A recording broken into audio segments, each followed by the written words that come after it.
007 First Light reviews are live this morning, and it's an instant hit with critics, with several reviews calling it the best James Bond game ever made. Welcome to Inside Games Daily, the only gaming news show brave enough to not have a review code for the game. But Lawrence, I did stream it this morning and enjoyed it. Yeah, that's right. Early access has already started. Yeah, and you already played it. I don't know, Bruce, do you agree? Do you think it's the best James Bond ever made? I mean, I played, first of all, I was sponsored to play it, so it's very important that I say that. I would have played it anyways. But also, I played only about 2.5 hours of it. I loved it. I had a blast. But I'm not fully through the game, so I can't tell you that yet. Fair enough. Always brave, but always conscientious. I like it.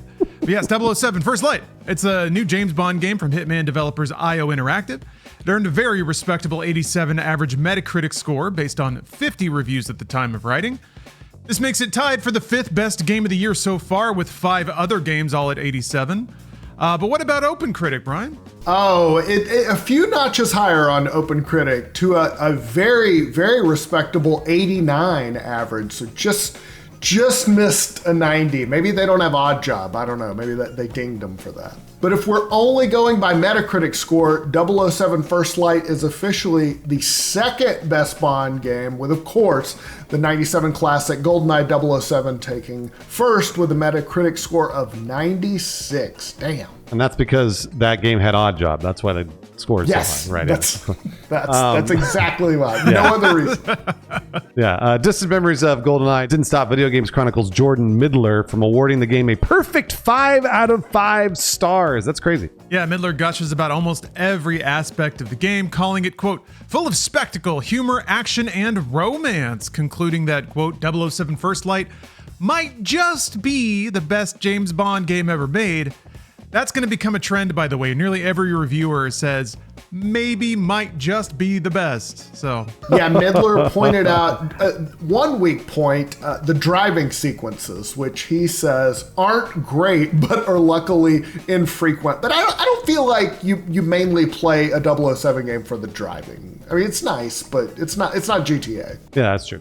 Let's swing to the other end of the review spectrum with Rick Lane's 4 out of 5 star review for Eurogamer. Yes, the difference between high and low reviews for 007 First Light, they're just a single star, which is that's pretty good. Yeah, because they're all in the top end of the spectrum. Yeah.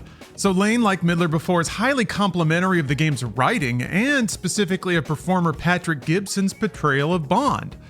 But unlike Midler here, Lane really chafes at First Light's more linear and restricted play spaces, especially compared to, of course, IO Interactive's previous series, Hitman World of Assassination, because those levels are wide open and allow for tons of experimentation. Yeah, he writes, where Hitman's opportunities were introductory ways of helping you master a level, here they mostly lead you by the nose to the thing you're supposed to do anyway. They feel like an obligatory feature to placate the Hitman crowd, but they just end up reminding you of what First Light isn't rather than elevating what it is. Yeah, Lane also found First Light's controls a little overwhelming and called the game's casting of Lenny Kravitz a choice. I have not met Lenny Kravitz yet in my playthrough. Yeah, that'll be interesting to see how he meshes with the tone of the game. Yeah, Josh West also dropped a 4 out of 5 on First Light in reviewing the game for Games Radar. Like Midler, West is very conditional in suggesting that, quote, there's a compelling argument to be made for First Light being the best of the James Bond games. So, okay, a little bit of a pet peeve of mine. If you're reviewing the game, that's your job to say that or not say it. Not to say that somebody could maybe say it someday. The more that reviewers say this, it started to get on my nerves. I'm like, you're a reviewer, right? Say that it is or isn't. Not that it might be or could be or someone else might say that someday. Okay. All right, pet peeve done. If only it were someone's job to make those assertions and then back up those assertions.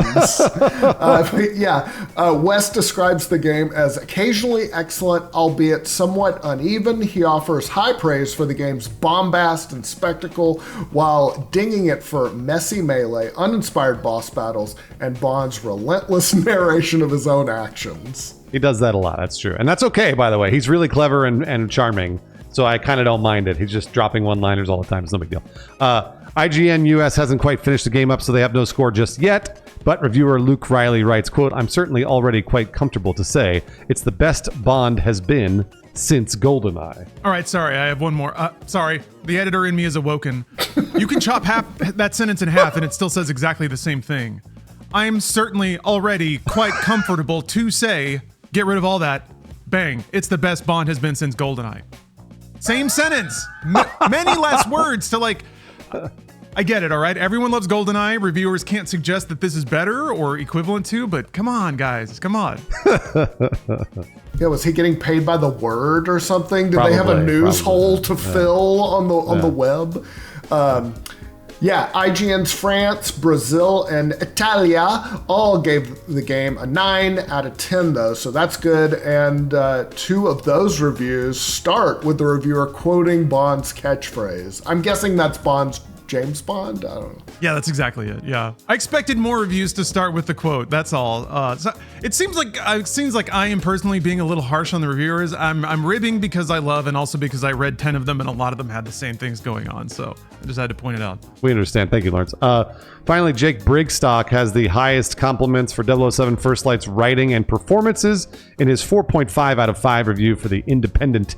Brigstock also hedges his bets a little in saying, quote, "This might be the best James Bond game ever made," just like the other reviews. Yeah, Brigstock says the game is, quote, "a feast for the eyes," but he did notice some graphical glitches near the end of the game, not so feasty, like larger weapons clipping through Bond's clothing or enemy goons popping out of place so a finishing animation occurs on air. Still, though, positive reviews for Bond. Glad to see it. I'm happy for IO Interactive. I love it when a developer that's kind of tied to one major franchise can step outside of that, try something new, something bigger, something more expansive, and hopefully get a hit on their hands. Also, I just think like Bond is so perfect for a video game series.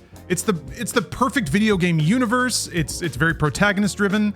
And you can swap out the protagonists if it's a video game. Like Splinter Cell almost started to become this, and then they just sort of stopped. So I really hope we're looking at the beginning of a new, like maybe every 2 to 3 years, if I'm lucky, and if IO Interactive just keeps cranking them out. That would be so cool if we could see like a whole series around this particular iteration of Bond. But I don't know. I haven't played it yet, so I'm really excited to. And yeah, Bruce, you already said that you enjoyed the beginning parts, but that you needed to you were curious how variable the levels could be, right? Yeah, so it's interestingly enough, when I was reading these reviews that we talked about here in the show, I really started to think more and more about how great the game was. Because playing the game, I immediately compare it to Hitman because it's built by IO Interactive, and it seems very similar to Hitman. So when you drop into some of the levels, they might seem a little linear. They kind of they lead you around. There's like a couple of different ways to do things. But that said, the more that I thought about the performances, the bombast, honestly, the graphics are fantastic.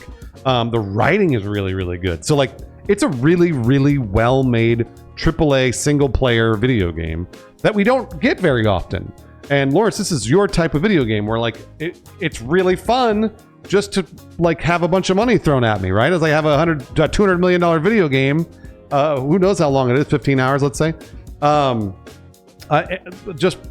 Just people doing what they do well.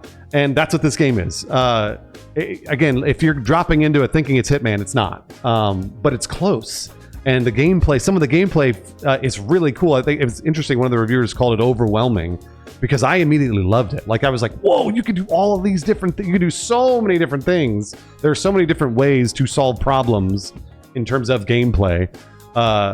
And then getting to the objective might only have a couple of ways to do it. But throughout the way, you're going to end up throwing stuff and drugging people and knocking people out and doing lots of melee and possibly shooting them in the knees. And there's all sorts of cool stuff to do to get to that objective. That said, I don't think it's really the environmental storytelling of Hitman where you're dropping chandeliers on people occasionally. But it is great. It's really great. No homing briefcases in this one. Not yet, anyway. There's a couple of homing hammers and stuff. You just randomly pick up a box or whatever and throw it, and okay, it'll hit them. I like that. I really like that. All right. I guess before we go, Brian, what's your favorite Bond movie? Oh gosh, it's not a good Bond movie, but The Living Daylights with Timothy Dalton in the 80s. My dad took me to see it when I was really little, and I thought it was more of a father-son bonding moment, and I was so excited I was going to see a movie with my dad. So yeah, I love it. It's It's great. And you're right. Bond movies are video games. Like, even before video games existed, James Bond movie, big explosions, huge set pieces, you know, girls, the cool hero. Like, it's perfect. Yeah, this would totally be a great series. Yeah, let's hope IO Interactive gets another shot. I guess it depends on how well it sells, and we won't know that for at least a few days. I guess it depends how explosive it is, but thank you all for watching Inside Games Daily. We really love doing this, and we only get to because you chose to watch. So thank you very much for that. If you want more of our show here, you could check out our Patreon because we post everything we do there for free. So it's an easy way to just see a whole list of what we've worked on. Every episode gets a free meme too. You don't get that on YouTube, so free memes for you over on Patreon. And speaking of Patreon, we'd like to shout out some people who support the show. So thank you very much, CZS93, Jessica Hatfield, Versa Light, George the Beer Villain, and Wild Red. Thank you very much for the support, and hopefully we'll see you in 3 years with the next Bond game.